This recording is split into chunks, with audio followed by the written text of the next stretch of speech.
So hey guys, welcome back in a new video. तो guys, आपका result जो है सेकंड सेम का एंड फोर्थ सेम का आ चुका है।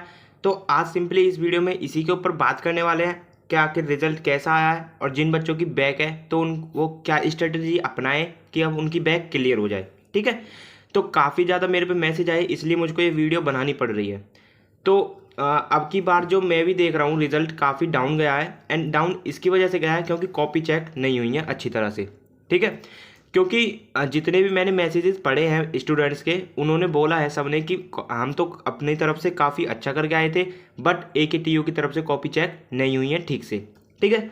अब देखो, इतने सभी अमीर व्यक्ति तो नहीं होते हैं यहाँ पर, अमीर तो सभी मिडिल क्लास फैमिली से आते हैं। तो AKTU की जो कॉपी चेक होती है, रीचेक जिसको बोलते हैं हम, वो होती है 2500 में। ठीक है। अब 2500 गाइस बहुत ही ज़्यादा सबके लिए अफोर्डेबल अमाउंट नहीं है। तो इसलिए सब बच्चे 2500 नहीं अफोर्ड कर पाते हैं, रीचेक नहीं कर पाते हैं। ठीक है।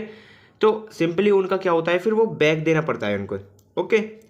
तो बैक देना पड़ता है। तो आज की वीडियो में सिंपली हम बात करेंगे सभी क्वेश्चंस के ऊपर, जो जो आपके हैं सभी क्वेश्चंस हैं। अगर कोई क्वेश्चन बच भी जाता है तो आप उसको कमेंट कर देना, मैं बता दूंगा। ठीक है। तो देखो, सबसे पहले बात करेंगे अभी जो स्टूडेंट थर्ड सेम में है। ठीक है। थर्ड सेम में जो हैं स्टूडेंट, उनको क्या करना है कि आप जो आगे बैक ना आए और जो पिछली बैक है फर्स्ट एंड सेकंड सेम की, वो निकल जाए। ठीक है।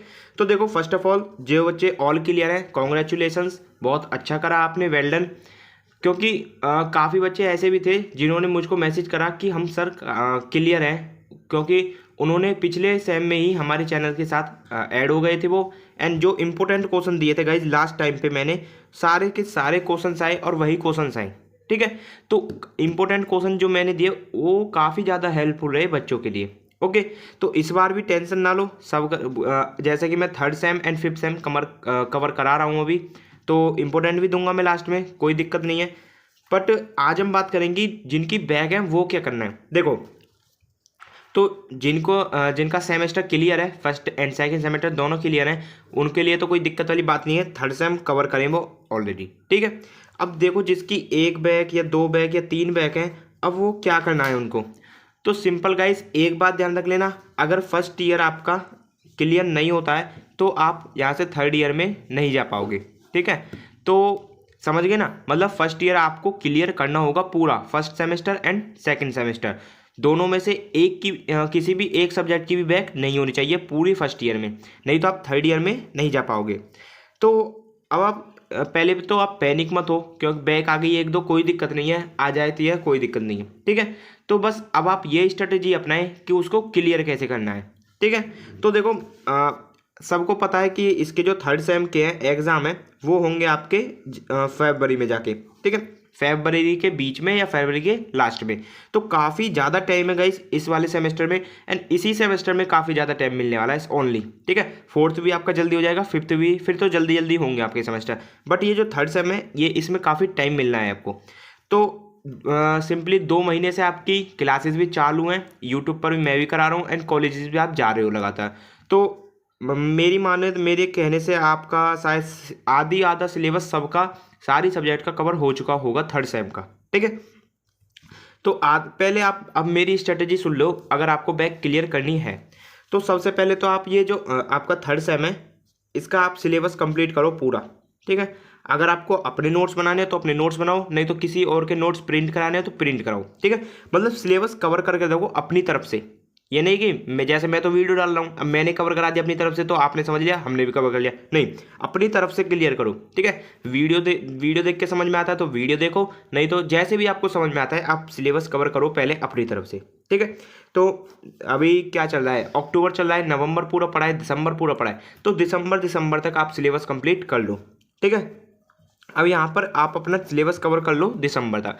अब सिलेबस कवर करना गाइज ऐसा नहीं है मतलब कि बस आपने छाप लिए नोट्स छापने से कोई फ़ायदा नहीं जब तक वो आपके समझ में ना आए। तो मैं कह रहा हूँ पहले समझो। ठीक है। फिर उसको लिखो। ठीक है। तो जब आप समझ के लिखोगे ना तो इससे क्या फ़ायदा होगा, जब आप लास्ट टाइम पे पढ़ोगे ना उसको, वो चीज़ें आपको रिकॉल हो जाएंगी।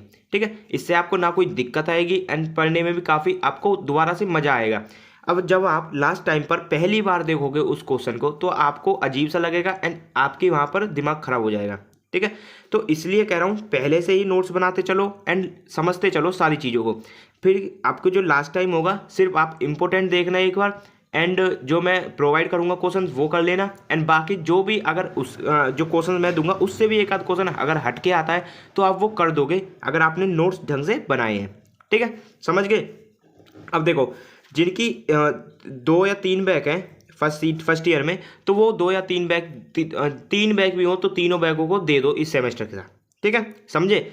मतलब जितनी भी बैग हैं 2 या 3 सबको दे दो इसी सेमेस्टर के साथ, ध्यान रखना है। ठीक है, क्योंकि पहले से ही आप पढ़ चुके हो इन ये वाले सेमेस्टर। ठीक है, जो सब्जेक्ट में बैक है वो आप पहले से ही पढ़ चुके हो, पहले से ही आपको पता है कि क्या आना है, कैसे आना है, कैसे पेपर हमको लिखना है, सबसे बड़ी बात। ओके, तो ठीक है, तो आप दे दो। अब ये मत समझना कि इस सेमेस्टर में बैक आए, इस सेमेस्टर का बैक का डर मत रखना। एक दो सब्जेक्ट में थर्ड सेम में बैक आ जाए कोई दिक्कत नहीं है। आप अपना फर्स्ट ईयर क्लियर करो। सबसे पहले आपका फोकस होना चाहिए फर्स्ट ईयर पर। फर्स्ट ईयर क्लियर करो, देन आप थर्ड सेम पर आना। ओके, तो जब आप फर्स्ट ईयर क्लियर कर लोगे ना तो आपको एक मतलब गेट सा खुल जाएगा कि थर्ड ईयर में आप अब पहुंच सकते हो। तो अब आप समझ गए। अभी आपको सिर्फ अपना थर्ड सेम का सिलेबस कंप्लीट करना है दिसंबर तक। फिर फॉर्म जो आप भर दोगे बैक के फॉर्म भर देना। अब फिर जिसके फॉर्म भर रहे हो आप उसको पढ़ने लग जाना डेली की डेली 1 या 2 घंटे बस। मान लो जैसे आपकी बायोकेमिस्ट्री में बैक है, ठीक है, तो बायोकेमिस्ट्री में आप सिंपल आपने पहले से ही पढ़ लिया है ऑलरेडी, आई नो सब पढ़ लिया है बायोकेमिस्ट्री में, तो सिंपली एक दो घंटे रोज दो। ऐसा नहीं है कि पूरे दिन बायोकेमिस्ट्री में ही लगे, नहीं, इतना भी ध्यान नहीं देना है। सिंपली जब आपका लास्ट टाइम आएगा पेपर वाला, जब आपको ध्यान देना है बायोकेमिस्ट्री पर अच्छी तरीके से। ठीक है, समझ गए स्ट्रेटेजी। अब देखो सबसे बड़ी जो प्रॉब्लम आई है ना इस साल के रिजल्ट में, वो आई है आपकी कहाँ, कॉपी लिखने में। ठीक है, तो कंटेंट तो बच्चों को सारा पता था, सारा याद था, सारा समझ में था उनके, बट लिखने में प्रॉब्लम कर दी उन्होंने। ओके, अब लिखने में प्रॉब्लम कैसे कर दी, देखो मैं अभी आपको समझाता हूँ एक क्वेश्चन पेपर की मदद से। देखो ये है आपका 2022-23 यानी कि पिछले साल का ही फार्मास्यूटिकल ऑर्गेनिक केमिस्ट्री 2 का क्वेश्चन पेपर AKTU की तरफ से जो आता है। ठीक है, ये सेक्शन ए है, यहाँ पर आपके 10 क्वेश्चन होते हैं 2 नंबर के। सेक्शन बी है, यहाँ पर आपके 3 क्वेश्चन होते हैं जिसमें 2 करने होते हैं। एंड सेक्शन सी है जिसमें आपको 7 क्वेश्चन दिए रहते हैं, 5 करने होते हैं। ओके, ये आपके 10 नंबर के होते हैं सेक्शन बी वाले, एंड सेक्शन सी वाले 7 नंबर के 5 क्वेश्चन। अब देखो ये जो आपके जैसे 2 नंबर में दिए गए हैं, सिंपली कुछ नहीं है, ये जो हकल रूल है, जैसे हकल रूल है, अब हकल रूल आपने पढ़ा हुआ है क्या है, तो आप इसको ज़्यादा से ज़्यादा 5 या 6 लाइन में डिस्क्राइब करो बस। 2 नंबर वाले क्वेश्चंस पर आप टाइम वेस्ट मत किया करो। आई रिपीट, 2 नंबर वाले क्वेश्चन सबसे लास्ट में करो। सबसे पहले आप करो यहाँ पर सेक्शन बी। ठीक है, अब सेक्शन बी में देखो जैसे आप अटेम्प्ट एनी 2, तो आपको 2 अटेम्प्ट करने हैं सिर्फ।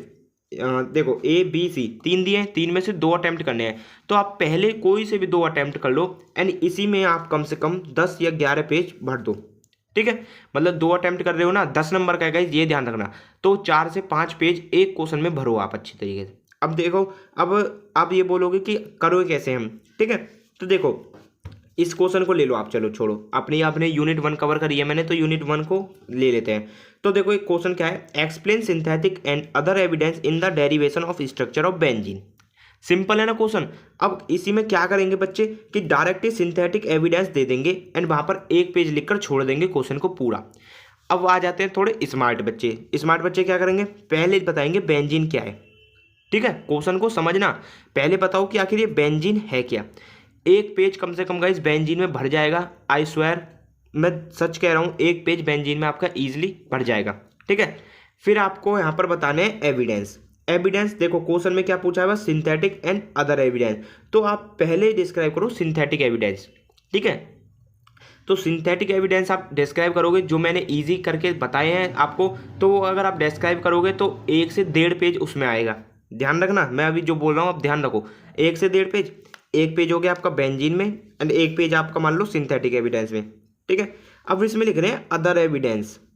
यहाँ पर देखो अदर एविडेंस, तो अदर में हम कुछ भी लिख सकते हैं, हमको तो एविडेंस मांगा है ना, इसमें ये तो लिखना ही है कि इसी के बारे में देना, हमको आप अपनी तरफ से लिखेंगे। तो अदर में आप लिख सकते हो एनालिटिकल एविडेंस, तो कम से कम भाई 1.5 पेज का 1.5 पेज का एनालिटिकल एविडेंस मैंने इजी वे में बिल्कुल बताया है। ठीक है, अब कुछ अदर एविडेंस भी बताए हैं मैंने 1 पेज में, वो आ जाएंगे। एंड लास्ट में आप बेंजीन के कुछ अच्छे यूजेस वगैरह लिख सकते हो, कुछ भी लिख सकते हो, प्रॉपर्टीज लिख सकते हो। तो आपका ये क्वेश्चन आप देखो कितने इजी तरीके से 5 या 6 पेज में आ गया। सिंपल है ना, बिल्कुल सिंपल है, बस क्वेश्चन को ध्यान से पढ़ लो एंड देन लिखो। अब देखो कोई सा और क्वेश्चन ले लेते हैं, ठीक है, चलो इसको ही ले लेते हैं। Give structure, synthesis, reaction and uses of anthracene derivative. मतलब एंथ्रासीन जो है उसके बारे में आपको सब कुछ बताना है। अब एंथ्रासीन क्या है, सबको पता है, पॉलीन्यूक्लियर हाइड्रोकार्बन है। तो एंथ्रासीन है, सबसे पहले लिखो वही कि it is a member of polynuclear hydrocarbon. फिर आप पॉलीन्यूक्लियर हाइड्रोकार्बन को डिस्क्राइब कर दो, आखिर ये होते क्या है। फिर यहाँ पर आप एंथ्रासीन को डिस्क्राइब करो कम से कम 1 पेज में। मैंने पूरा अच्छी तरीके से बताया है, आपको समझाया है। फिर इसके आप स्ट्रक्चर आपने बता दिया, इसका रेजोनेंस बता दो आप, फिर इसकी सिंथेसिस बता दो। सिंथेसिस की हाउआर सिंथेसिस इतनी बड़ी है कि 1 या 1.5 पेज में आ जाएगी एंड ईजी भी है बहुत, मैंने करा दिया ऑलरेडी, देख लेना आप। फिर इसकी आप केमिकल रिएक्शन जो रिएक्शन है इसकी वो लिख दो, यूज लिख दो, आराम से 4 या 5 पेज में आ गया। तो आप क्वेश्चंस को कोई सा भी क्वेश्चन ले लो, सबका ऐसा ही होना है, बहुत ही ईजी वे में लिखना आप। कोई भी ऐसा नहीं है कि जैसे यहाँ पर देखो सिंपल एंथ्रासीन, यहाँ पर आपकी सिंथेसिस रिएक्शन पूछी थी डायरेक्ट, अब कोई कोई होगा डायरेक्ट सिंथेसिस लिख जाएगा, रिएक्शन लिख जाएगा। तो इससे टीचर के ऊपर भी एक प्रभाव अलग ही पड़ता है कि ये बच्चा बस रट्टा मार है, ठीक है। टीचर को ऐसे दिखाओ कि हमने समझा है ये, ना कि रटा है, ओके, ठीक है। तो गाइज ये रही बात आपकी क्वेश्चन पेपर की। एंड अगर और कोई सा क्वेश्चन पेपर आपको सॉल्व कराना है तो आप कमेंट कर देना, मैं 1 मिनट आपको सॉल्व करके बता दूंगा, ठीक है। तो ठीक है, एंड देखो अब जो मैं अपनी तरफ से कोशिश कर सकता हूँ वो देखो क्या कर सकता हूँ। देखो 3rd सेम एंड यही आपका एप्लीकेबल होता है सीधे 5th सेम पर, ठीक है। ये 2 सेम की तैयारी मैं करा रहा हूँ, 3rd same and 5th same की तैयारी करा रहा हूँ मैं, जो कि फ्री ऑफ कॉस्ट है। यूट्यूब पर वीडियो लेक्चर डलते हैं एंड टेलीग्राम और व्हाट्सअप ग्रुप पर हमारे नोट्स अपलोड हो जाते हैं डायरेक्ट, ओके, जिसमें आपको कोई पैसा देने नहीं है, फ्री ऑफ कॉस्ट हो रहा है सब कुछ। तो 3rd सेम की तो यहाँ पर बेस्ट ऑफ बेस्ट तैयारी हो रही है। जो हमारे बंदे पिछले जुड़े हुए हैं ऑलरेडी 3rd सेम का, उनको पता है कि कितना अच्छा तैयारी हो रही है। जितनी भी आपकी सब्जेक्ट हैं like microbiology, engineering, organic chemistry, statistics and human value, सबके मैं यूनिट कवर करा रहा हूँ और सबकी 2-2, 3-3 यूनिट कवर हो चुकी हैं। एंड ऑलरेडी जो नोट्स हैं वो मैंने ग्रुप पर अपलोड कर दिए हैं, टेलीग्राम पर भी और व्हाट्सअप ग्रुप पर भी। एंड प्लेलिस्ट अगर आपने नहीं देखे तो मैं डिस्क्रिप्शन में सबका लिंक दे दूंगा, टेलीग्राम भी ज्वाइन कर लेना, व्हाट्सअप ग्रुप भी ज्वाइन कर लेना एंड यूट्यूब चैनल भी सब्सक्राइब कर लेना अभी, ठीक है। एंड 5th सेम की यहाँ पर मैं ऑलरेडी कवर करा रहा हूँ। तो 3rd एंड 5th सेम आपको घबराने की जरूरत नहीं है। आप सिंपली ध्यान रखना 3rd से जो पहले सेम है यानी कि 1st same and 2nd same, तो इनके जो इंपॉर्टेंट क्वेश्चन है मैं ग्रुप में प्रोवाइड करूंगा, डोंट वरी। ग्रुप में मैं टाइप करके भेज दूंगा जब लास्ट टाइम आएगा। नोट्स आपके जो 1st same and 2nd same के नोट्स हैं वो आपको टेलीग्राम ग्रुप पर मिल जाएंगे, ठीक है। Telegram group own pharmacy search कर लेना या लिंक से आप डायरेक्ट ज्वाइन हो सकते हो। 5th सेम के ऑलरेडी हैं नोट्स एंड वीडियो लेक्चर्स में डाल रहा हूँ। तो 3rd same and 5th same की तो आप चिंता छोड़ दो बिल्कुल, क्योंकि जो मैं करा रहा हूँ आप एक बार सिर्फ मेरे कहने से नोट्स पढ़ कर देख लेना, आई गारंटी कि बहुत इजी नोट्स होने वाले हैं, आपको भी अच्छे लगेंगे, ठीक है। तो सिंपली आज की वीडियो में आपको समझ में आया होगा एंड ज़्यादा पैनिक होने की जरूरत नहीं है, ईजिली निकल जाएगी बैग, कोई जल्दबाजी मत करो, ठीक है। तो एक वीडियो में अलग से और लाऊंगा एक पेपर को सॉल्यूशन करा के पूरे को, ठीक है। तो गाइज तब तक के लिए बाय बाय, टेक केयर, मिलते हैं नेक्स्ट वीडियो में।